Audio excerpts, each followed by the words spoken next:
Welcome to Basketball Heads Live. I'm your host, Glenn Pooh Harding. And this week on Basketball Heads Live, we are celebrating women all week long, starting with this basketball head, who is an FDR high school basketball standout.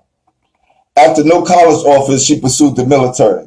But as a certified baller, she was driven back to the game, not as a player, but as a coach. She became head coach of Bklyn Prospect High School and led them to their first championship in school's history in 2017. This made them the NYSAA Sports League City Champs. The NYSAA Sports League was founded by my guy, Dwayne Cumberbatch. But when it comes to high school coaches, you have to put this basketball head as one of the best.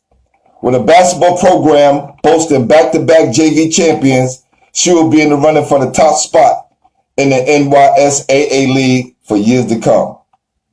This one right here is personal because it was my Martin DePaula's Monarchs that she defeated in 2017. Yes, great game. Without further ado, help me welcome to the show, Bklyn Prospect High School head coach, Victoria Matos. Y'all ready?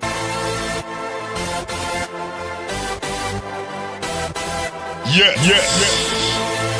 You have just stepped out into the world of chaos. Where everybody goes hard. Come on. Go hard. Go hard. Go hard. Go hard. Go hard. Go hard. Go hard. Or go home. Never back down. You gotta hold your own. Go hard. Go hard. Go hard. Go hard. Go hard. Go hard. East Coast. Go hard. West Coast. Go hard. Midwest. Go hard. Dirty. Hurry up, everybody. Get online. Buy your tickets cause the game about to start. You are How you doing? I love your intro. Thank you. I appreciate that. Oh man, it's those well deserved. Thank you. How are you? I'm doing great. Want to say welcome to the show. Thank you for having me. Introduce you to my guy, our resident artist, Jamel Powell. Nice. Hi, Jamel? Is that his name? Yeah, he got his music on, so he can't really hear you. Okay. Yeah, and I can't disturb him while he's doing his artwork, so. No. But I know whatever he's drawing, because I didn't see it yet, whatever he's drawing is going to be very nice. Ah, okay. Yes, this is what we like to do for our guests. So, I'll like get right to it. Who introduced you to the game? What, like growing up? Yeah, My basketball, dad. yeah. My dad introduced me to the game. He taught me the game. He was basically my coach and my trainer, all of it. So he's the one that handed me the basketball. And Nice. After that. Okay. Where in Brooklyn did you grow up? In Park Slope area, Bergen Street, President Street, over there. Okay, cool. So, do you remember the first team you was on? My first team, my high school team. That's where it started with me. Okay. You know, I wish I would have taken basketball a little bit more serious back in my day, but high school was definitely my first team. I made the varsity team my freshman year, Wow. which was amazing. But that was like my first solid team, and then after that, you know, my coaches had us in tournaments and. Well, that's awesome. Let me say that to make that varsity team in your 9th grade year is not easy to do. So salute to you. Thank you. For sure. Yep. So before that, did you look up to any basketball players coming up? Did you have any favorites? Not really. It's I really didn't. I didn't really have. You know, Michael Jordan was like the person back then. But I didn't really, I was just playing for fun. I didn't really understand like the game. I just knew like I had fun playing this. So I didn't really watch the game like I should have, or, you know, it probably would have made me enjoy the game a little bit more. But, you know, Jordan was it. He was the talk of the town back then. but there was no one I really looked up to Okay. back then. That's okay. That's all right. So I guess you didn't pattern your game behind anyone. You just whatever coach taught you, it was like, okay, I'm gonna do that. Yeah, that was it. Whatever my dad taught me or whatever my coaches needed at the Right. moment is what I was. Okay, okay. So you felt like you could have accomplished a little bit more in high school if you'd have put your mind to it, knowing what you know now. Oh man, definitely coaching now. I see the big picture of it. I wish I would have known more. But you know, my dad played it growing up, so he just introduced it to us to keep us busy after school. And I didn't really understand what really went into playing at the next level or playing to really get your reps in. You know, for me, it was just I was focused on the season, and then we did summer basketball, like all the extra stuff that all the kids are doing now, playing all year. Right. I didn't really have that growing up, but which is why, you know, I'm so focused on getting these kids to really understand the importance of being an all-around player and getting yourself in front of the right people and all that. So it's definitely different from what I grew up. Social media has changed the game of basketball. Made the world a little bit closer. Mm-hmm. Yes. So did you guys do well after y'all while you was there? We did. Never really, we didn't make it to the playoffs. There's, you know, just we had good teams. The first year, my first year there was the best team that we had. And then after that, after the players graduated, you know, the coach went to another school. So it was just, you know, regular season stuff. Never made the playoffs after that. My senior year, I played for a little bit, but then I decided to focus on working. Gotcha. So, you know, that was that for that year. That freshman year, who was like the best player on that team? This girl named Squeak. She was top scorer. She made the 1,000 points that year. So she was someone I looked up to, and someone, you know, if you want to say someone I looked up to and trying to monitor my game, it was after her. She was point guard, combo guard actually, and she was pretty dope. Salute to her. Salute to her. Squeak. Salute to you. Squeak, definitely. Yeah. So what did you do after high school? I went to the military straight after high school. I had to get out of New York City. I was a knucklehead. All right. Well, where are some places you traveled at, and what are some of the things you learned while in the military? I learned leadership there. You know, one of the first questions that my training instructor asked one of the first days of boot camp was, you know, who here was a captain of a basketball team? And I raised my hand, and from then on, I was the dorm chief. So I had to learn how to make decisions for the greater good, and learn how to really be a part of a team in the military. I understood that being part of a high school team, but at the next level, where lives are at stake and making decisions, and that's what was a big takeaway for me in the military. I traveled. I was stationed in Oklahoma. My boot camp was in San Antonio, Texas. I was deployed twice, one to Russia, and then the second one I was deployed to Iraq, and we did missions out there. So I've seen a few places, was out in Colorado for a little bit, and that's it. Yeah. Well, definitely salute to you and the services that you gave our country. My cousin, Anthony Davis, he's been a lifer in the military. He's retired now. Oh, no. And I'd like to give a shout out to my cousin, Anthony Davis. Definitely. Yeah, that's a good thing to retire from. That was my plan, but didn't happen that way. But I'm glad, because now, you know, I'm a teacher and coaching basketball. So this is the route I preferred. Okay.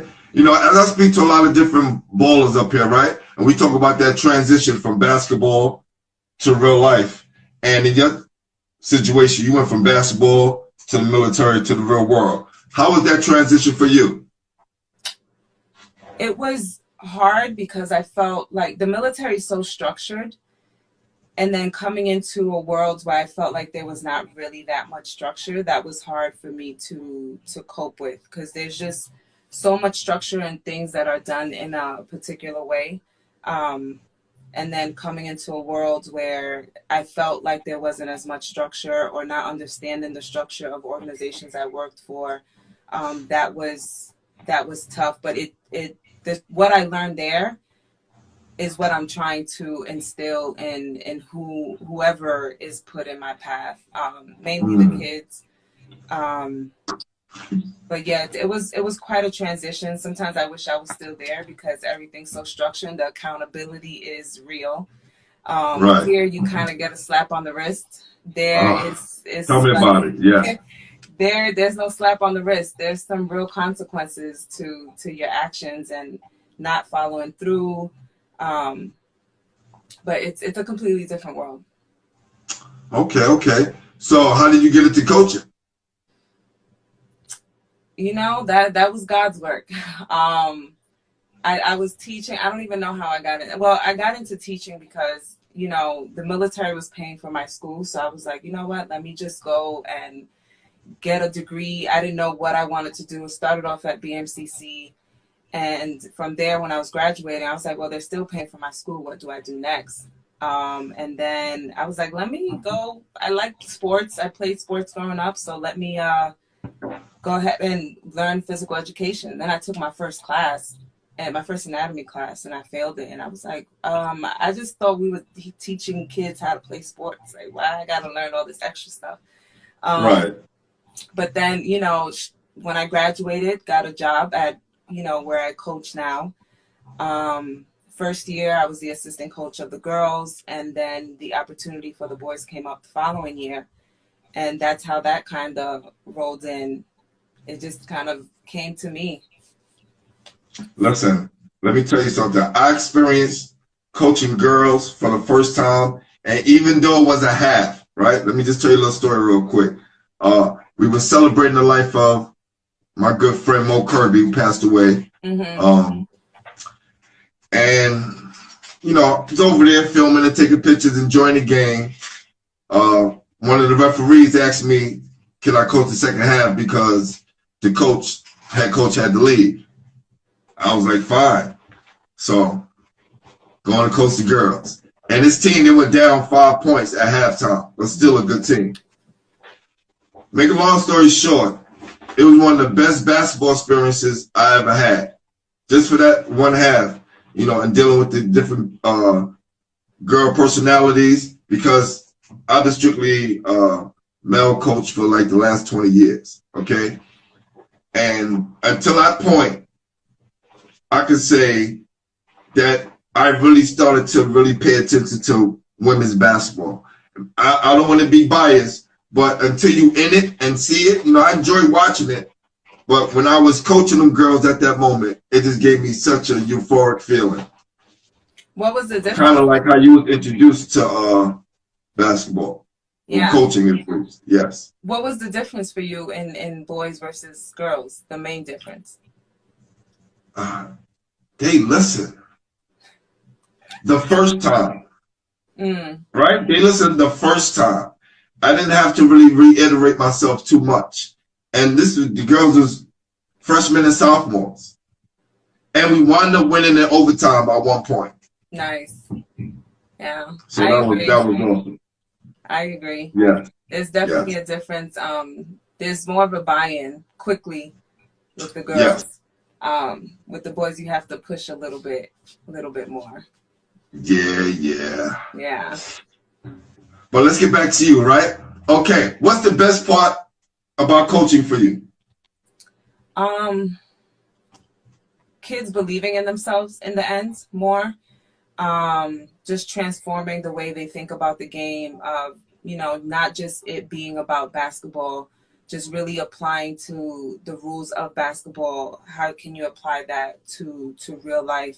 Helping kids understand that.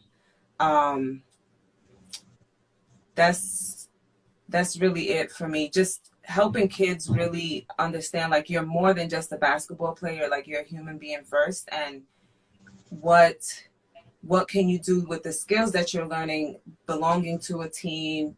How can you apply that in the real world? So that's what I enjoy the most, seeing the transformation. They come in just to play ball, and then they go out just being a completely different person. Yeah, I definitely agree. Those are some of the best moments. Yeah, The transformation part.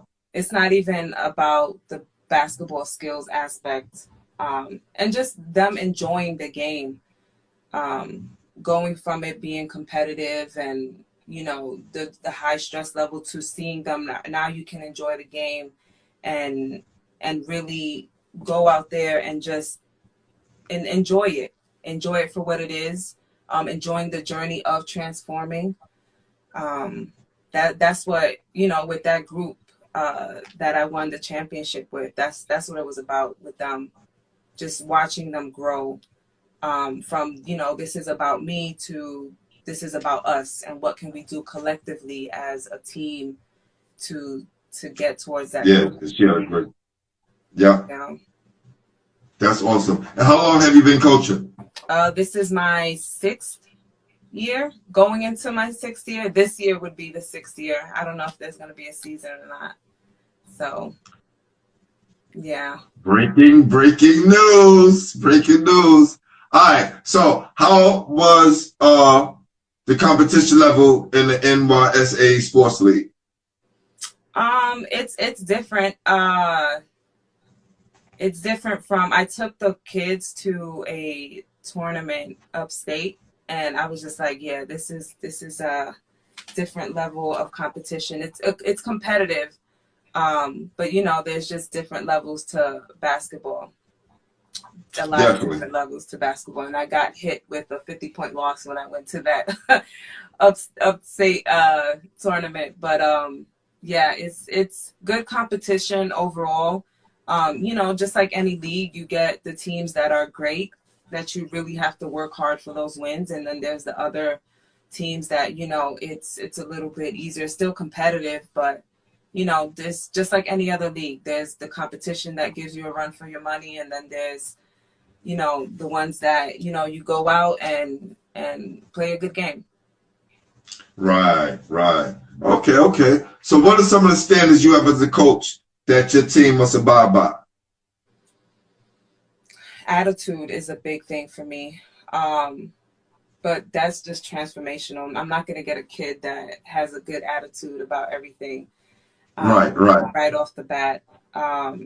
Showing up and giving effort, and just giving your best every practice, and just giving your best every practice, and the effort and the attitude towards the game, the attitude towards practice, attitude towards your coaches and your teachers. So the intangible things with the game of basketball. Okay. How many of your players has went on to go to college? You know, even if they didn't play basketball. All of my players have gone on to play or to go to college. One thing that I'm working on as a coach is how can I get my players to now go and play at the next level. But you know, one time I mentioned to a player, like, you know, I wish I would have known early in my coaching career how to get you guys looks. And he told me, like, coach, you know, the most important thing was that you got us to go to college. So yeah, I was trying to help that young man, that point guard from your school. At that time, I talked to his dad. I was like, yo, if you contact me, trust me, we know some people. Yeah. All over the country. He's doing well now. He's in a nursing program. Oh man. Yeah, really great. Enjoying it. And he loves it.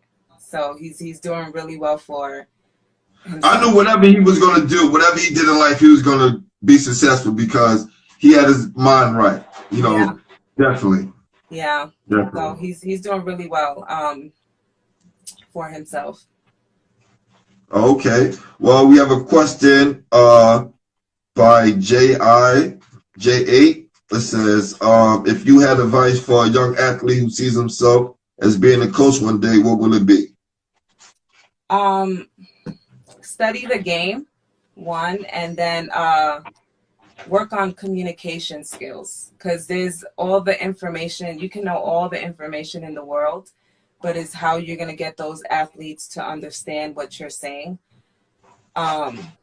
You know, I used to be so focused on the terminology and all these plays and how do you call this type of offense, how do you call this type of defense, that it didn't matter if I didn't know how to communicate that to my athletes. So really working on communicating with your athletes and also building relationships. You have to build relationships first in order for those kids to buy in, because you can know it all, but how are you going to get those kids to buy into what you're trying to do? So studying the game, you know, knowing the in and outs, right, the basketball part of it, but then also learning how to deal with different personalities and learning how to communicate with those different type of personalities. I hope that answers your question. No, that was definitely right on Monday. Yeah. Who are some of the coaches you watch to improve your craft, or do you attend coaching camps? I attend coaching camps. I do right now. You know, I've been doing a lot of Zoom stuff, but you know, Coach Shea has his Adam Street basketball clinic, which I learned a lot. There were so many good coaches there. I loved the Adelphi coach, Missy. Her presentation at that camp was so dope. And TJ Tibbs from CSI, you know, after that presentation, I try to watch his lives just to see how he thinks, you know, because he coaches at the college level, so I know like what to tell my players to expect at the next level. Right. I love watching Gino from UConn. And who else? I just love watching coaches. I watch games for entertainment, but I like watching to see like decisions that coaches make, how they communicate with their players. So coaching clinics is what I love to do. But now, you know, they're all on Zoom. So yeah, the in-person experience part of it is missing, but you know, still learning. Right. But yeah, there's some good basketball clinics out there that are still going on with all of this happening right now virtually. So like watching that, but just like watching coaches and seeing how mainly they communicate with the athletes. Yes. We're dealing with so many different personalities. And it's like, how can you reach all those different personalities? So it's amazing because I had Coach Norm Roberts on. He's at Kansas.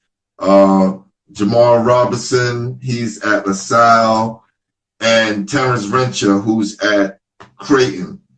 And some of those same things, like the communication part and trust and building relationships with their kids, because you know these high-level programs, and the kids don't buy into what they're doing, then they, as a coach, is looked at as a failure.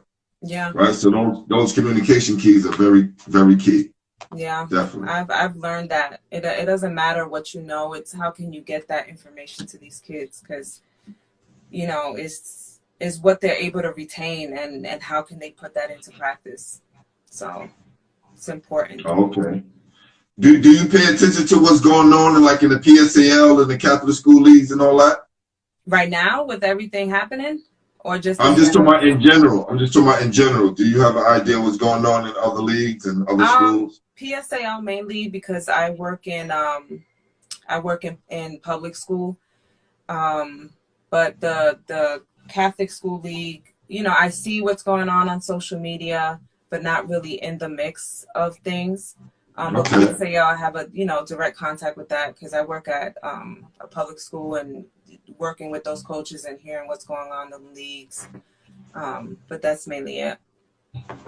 So what do you have any kind of perception of New York City basketball as a whole, as far as how is it doing compared to the rest of the nation?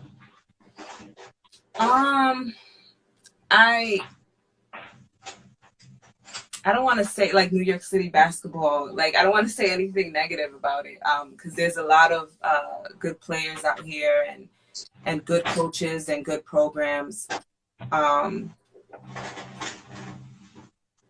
The difference I see is, you know, I just see basketball being more faster paced than anywhere else around the world. But the perception I have of New York City basketball, there's so many great players here. And I wish that players were more, they were told the truth about how things operate at the next level. You know, there's a lot of great basketball, like I said, but just being honest with the kids about the next level basketball that we see that's happening now here in New York. What we see happening with New York City basketball is not what happens at the next level. And learning how to be coached, different personalities, learning how to deal with different personality coaches. That's one thing I try to instill in my players. There's so many different personalities that we have to deal with as coaches. You may not like a coach, but you're going to have to learn how to, and just like in the regular world, you're going to have to learn how to deal with that personality and learn how to get along with that personality. And just really understanding that not everybody that you come in contact with, you're going to have a great relationship. It's just learning how to work with people in general. And I think that's what the game of basketball does, with working with teammates, different personalities. But just the perception of basketball, I think there's good basketball happening here. I think it's up and coming. I think the pandemic really put the focus on back to training versus constantly having to play games all weekend. I think the training aspect of basketball is coming back and really focusing on the fundamentals. But yeah, I don't want to say anything. That's always a good thing. Yeah. Because I try to explain to players that on every level, there's another level. Yeah. Right? So I use my guy, Terrence Rencher, because he was Mr. Basketball in New York City. Then he went to Texas and became Texas all-time leading scorer. Went in the first round. Mm-hmm. And had to start all over again. Yeah. Right? And at that point, mentally and emotionally, he was bothered by that because, again, I'm Mr. Basketball, and in college, I was all-time leading scorer. And it wasn't like he was doing that at a rinky-dink school. He did it on a big-time level, right? And at every level, you have to start over. And he had difficulty dealing with that transitional part. And he even said, it's not like I'm talking about it, but great examples for young people to understand that each level you have to transition into that next person that you have to become to be on that level. Yeah. And deal with those different personalities that come with that next level. Because when we talk about dollars and cents, it becomes a business. Yeah. Yes. And that's what's getting those kids to understand that. I talk to Dwayne from the league all the time, and he always says, like, there's levels to this. There's different levels to this, and having those kids understand that, like, you're good here, right? But then at the next level, you have to start from the bottom and work your way back up, to that. So I think it's just having those kids understand that and just being honest about kids and their game. I think we baby our athletes too much, and just being raw and real about their game is important for them to understand. Like, what you're doing now is not going to work when you get to the next level. You have to do just a little bit more to improve. Definitely. And my guy, Coach John Arnold, he coached at Lowell High, and he goes, forgot the coach. I think he runs Long Island Lightning. His name is Gary Charles. Gary Charles tells kids who come out to try for his AAU team, come as you are and not who you want to be, right? So if you're trying out for a team and you want to, your strong points is going to the hole, but you want to show everybody you can shoot a 3-point shot, right? You got to go with what your strengths are until you make it to that next level and got those things mastered. I think sometimes we try our new things at those important moments where we need to go back to our game and our strengths that made us get to that level. Yeah. So definitely good quotes. What are some of your who are some of your favorite players that come out of New York City? ever?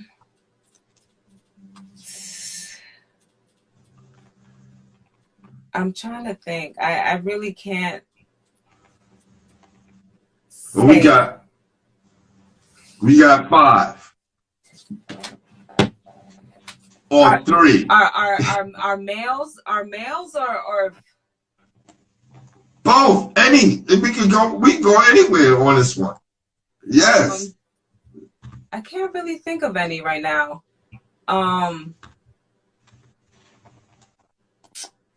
I need your help with this one.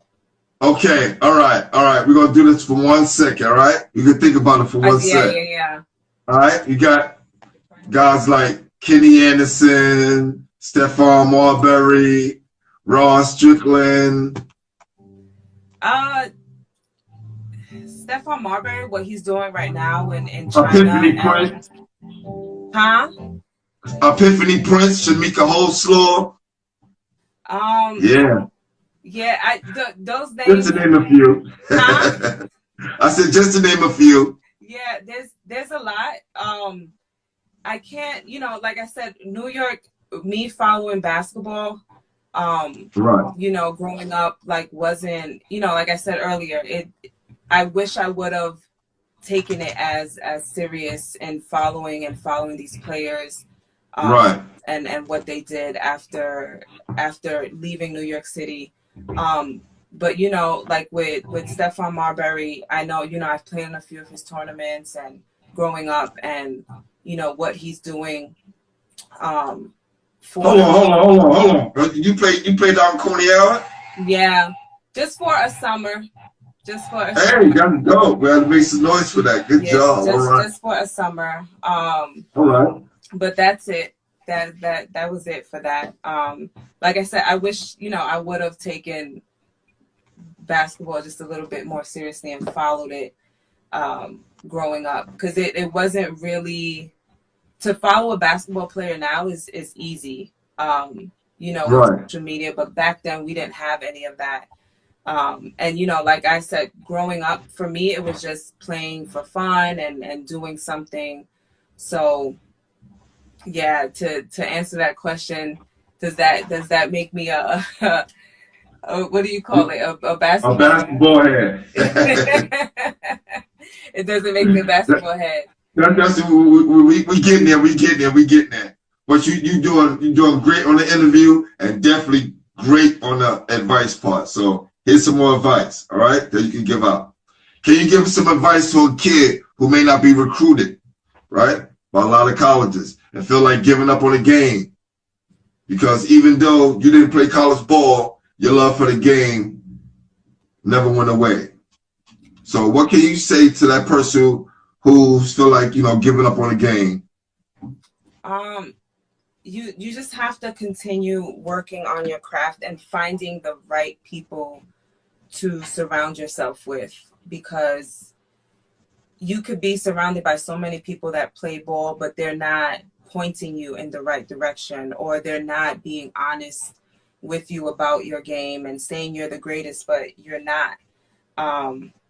Just someone to really break down your game and give you feedback, and that's going to ride it out with you. That's going to find you maybe a good team to play for, where you can get your reps in, and just finding a good circle around you.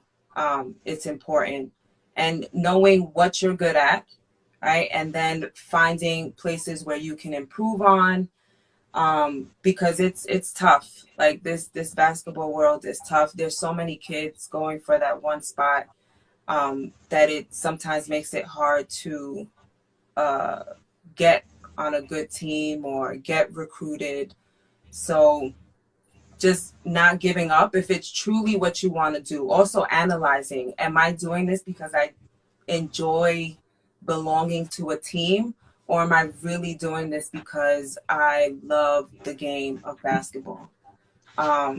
Because I think that's something too. A lot of kids just love belonging to a team, and that they're not really doing it because they love the game. And if you love the game, you're just going to keep going after it. You know, when I was watching the Last Dance documentary, Scottie Pippen, like he didn't give up. He didn't get recruited, you know, but he still just kept going after it. And then you never know when the opportunity is going to arise, when you're up next and you have to be able to perform. So if this is truly what you want to do and you've analyzed yourself and you said, you know, do I love this or I just love belonging to a team? Because there's some kids, you know, over coaching all these years, I realized that some kids just like belonging to a team. They don't really like the hard work that goes into it, the sacrifice that comes into it.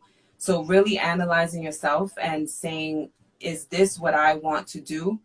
And then working towards it, because you just never know when it's going to be your time to come. So just analyzing yourself and see, is this really what I want to do? Because there's sacrifice that goes into it. So let me tell you something. I know what it's like to just want to be on a team and be a part of the team. Mm-hmm. When I first started playing sports, played baseball, first game, my friend gets hit in the eye. I saw his eye quit. Second sport, so like going out for the football team, right? I was 5'8", 150 pounds, trying out for the offensive line. But I just wanted a jersey, enough, put some dirt on my pants to say I was a part of a team. Mm-hmm. Right? Now, be careful for what you ask for. The next year, I had enough confidence to go out for the position that I wanted to go out for, and that was quarterback. Again, I was only going to play quarterback because I knew I was going to be third string. Mm-hmm. This is very true. Got there, the starting quarterback wanted to play tight end, so he quit his being quarterback, so I went from being third string to second string. Mm. First game of the season, we in Philadelphia, we're losing 21-0. My coach said, just start in the second half. I said, no, I'm not. I don't have a helmet. Because not only I joined the team, I made sure I didn't buy a helmet. So when it came time for me to play, he couldn't put me in. I already had this thought out. Because remember, I just wanted to be part of the team. Mm-hmm. My coach got me somebody else's helmet that fit. Oh, wow. So what happened? Got in the game. First play from scrimmage. First pass. He said he wanted to go for a ball for a touchdown to get us back in the game. And that's exactly what I did. My first pass ever was a touchdown. Nice. Okay. We wound up, make a long story short, we wound up losing the game 21-20. But it was a good moral victory because the year before we got blown out. And we only lost by 1 point. Came back to the city. I became the starting quarterback. And we went on, I think it was 27-0, something like that, 25-0. We didn't lose a game. Went to the championship. Nice. Yeah. And I like to show this off. Hold on. Oh, it's old and dusty. It's old and dusty, but this is what I won. I won the Heisman Trophy back then. Nice. Look at that. Look, you just went to participate and you got a trophy out of it. Yes.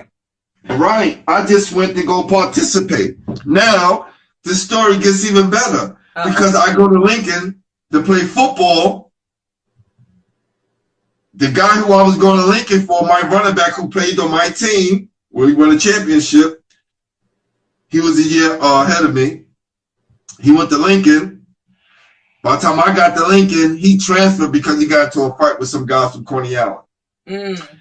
So now I'm stuck in Lincoln playing JV. I don't really know anyone, just playing to be playing. And my friends who I ride the train with says, Glenn, we going to basketball practice. I'm going for what? They don't have a JV. Just like, yeah, I know, but we still going now. I'm going, bro, don't you see that? They're number one in the state. We're not going to make it. Uh-huh. I'm going out with guys. Maybe one or two are probably a little bit better than me.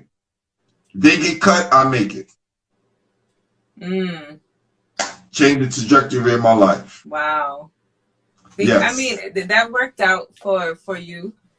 That just, you know, being a part of a team, and then now you're a big factor in the team. So. Well, yes, because I think for the simple fact, because I kept going back, even though I didn't really want to play. I wanted to play, but I didn't have the confidence. But once my coach talked me into it, my coach put the battery in my back. And once I did that touchdown, it was a wrap. Like, I knew something special was going to happen for me in sports if I just keep at it. That was your destiny. Yes. Was your destiny. Good. So, okay. Now let's talk about that fateful day in 2017. Oh, God. People, if y'all didn't hear me in the intro, yes, the team that she beat, or Bklyn Prospect beat in 2017 in the NYSAA Championship game was the Martin DePorres Monarchs. Yours truly. Yes. Yes. Okay. Now, well-deserved game, well played, well coached. Even though my guys kind of fell apart at the end, but you guys played a hell of a game.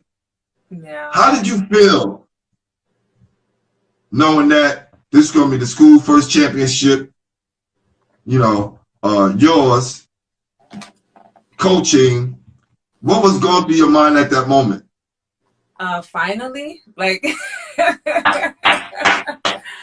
finally, that's what I thought. But it was definitely a long journey. Had you saw what led up to that, you would have been like, oh wow, okay. The first time, you know, I coached that team, we had a great season, only lost one game, first round of the playoffs, done. Second season, same thing, lost 3 games, first round of the playoffs, done. Every tournament, I played with that team for a long time. So every tournament, we'll make it to the finals, and then just we wouldn't win the championship. So then that was just like, finally, like, you know, we've been working hard for the past 3 years. Right. And it finally happened for us. And that was my worst season yet. That I think we lost like 6 games. I was like, we don't do this. Like, even the boys were like, we don't lose games. Like, what? But I think those losses really just changed how, had we not had those losses, I think we still would have had the big head, like we're winning games, and, you know, there was no humbling moment. So those losses really played a big part in us winning that championship. So it was definitely like even one of the kids that graduated and played for me before, the first thing he was like, you know, finally, coach, you know, because we've been working for that. The first year we thought we were going to get it. Second year we thought we were going to get it. And then, you know, he came to watch. You know, he went to a prep school, but he came to watch, and he was just like, finally, coach, like, you know. So it was a beautiful moment because you know, those group of boys were with me for a long time. You know, I was their teacher first. And then I became their coach. So it was definitely a special moment that year. Yeah. Being 5th seed, I see Dwayne saying 5th seed that year. Yeah. I think it was our 3rd time going to the championship in that league. We went 3 years in a row and lost all 3 years.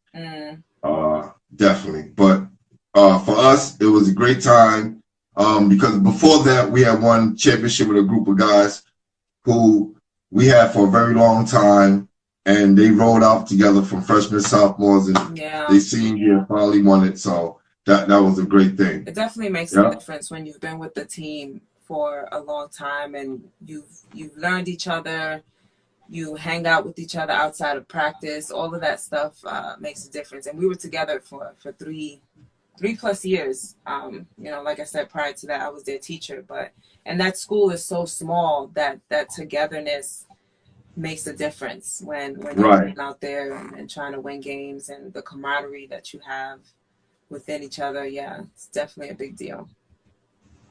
Well, I just want to say I'm proud of you.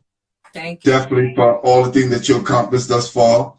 And I don't know where it goes from here as far as you coaching, but listen, great coach. And I know one day the whole city gonna know your name. Thank all right? So Thank just keep doing what you're doing and keep me in tune, you know, as far as what you're gonna be doing the next couple of years as far as on the basketball side. I will. We don't want to let too many things out right now. Yeah, definitely. I appreciate you having me on here. Definitely a pleasure, and thank you for representing the women. No doubt. I No see doubt. you doing that this week. Definitely a big deal, women in sports. Yes. Now. And the representation and you giving the platform for women is important. Yeah, I want to try to keep this thing balanced, you know, because I know all the guys, you know, they're arm distance away, but getting a female presence here is very important to basketball heads and myself and what we're trying to do over here. Yeah, definitely important for us. The representation matters. So definitely. Yes. I'm gonna keep that in mind. So now you get a chance to, you know, nominate someone else, and it could be a woman if you want. Okay. You know, whoever comes in the show, I have to nominate someone to get in the show. Does it have to be a New Yorker, or it can be anybody? Preferably be somebody from New York. Okay. All right. Yes. All right. So I gotta say that now, or? If you have it now, if not, you can just hit me up later. That's all good. Yeah, I gotta think about this one. I'm trying to. It could be male or female, right? It can be male or female. Okay. All right. Yeah, Coach Marsala. Okay. From Northside. I think that. Oh yeah, definitely. Thank you for that, Dwayne. Yes, that's a good one. Definitely. She's definitely. No, she's solid. She's solid. Yes, so yes. Every game I've coached against her, it's like, oh man, she's now. She's making me yeah. So definitely, reach out to her. Yeah. She's played college ball too. Yes, I know. This is good. This is good. Yeah. That's a good one. Yeah. That's a good one. So you guys come on, hit me up, and we'll make that happen. All right, cool. All right, thank you so much. All right, hold on. Yo, we good? We good? All right, cool. I just want to let everybody know our show is sponsored by Game Over. Yes, Game Over.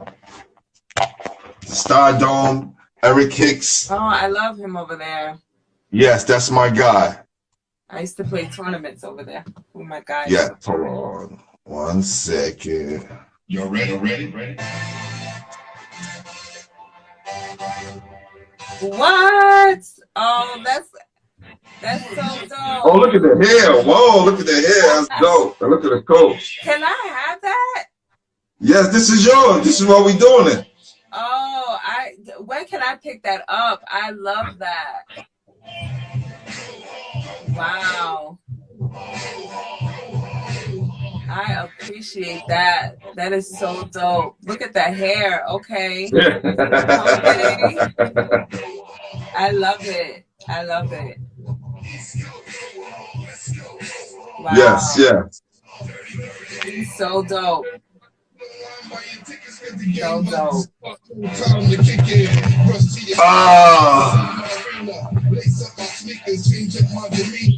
You got the music playing. I like that. I gotta come get that. Thank you. We definitely gonna be moving to YouTube soon. Whole different look. I think people are gonna be surprised. But look forward to it. I'll definitely be letting everybody know. But thank you. I appreciate it. You. Have a great evening. Thank you for having me on here again. I appreciate it. Yeah. All right. Take care. Bye. All right.